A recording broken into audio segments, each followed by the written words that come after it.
मंडळी, मराठी मनोरंजन विश्वातनं एक मोठी बातमी समोर येत आहे.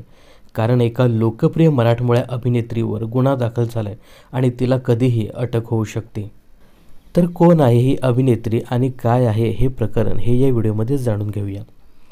तर ती अभिनेत्री आहे आपल्या वादग्रस्त विधानाने नेहमीच चर्चेत असलेली केतकी चितळे. तर ॲट्रॉसिटी कायद्याच्या विषयी आक्षेपार्ह वक्तव्य करणारे अभिनेत्री केतकी चितळे आणि संयोजक बाजीराव धर्माधिकारी यांच्या विरोधात परळी शहर पोलीस स्टेशनमध्ये गुन्हा दाखल झाला आहे. तर 5 फेब्रुवारी रोजी परळी शहरामध्ये एका कार्यक्रमामध्ये केतकी चितळे यांनी ॲट्रॉसिटी कायदा याच्यावरती आक्षेपार्ह भाष्य केलं होतं. यावरती बऱ्याचशा बहुजन संघटनांनी केतकी चितळे आणि त्यांच्या आयोजकांवरती गुन्हा दाखल करायला सांगितला होता.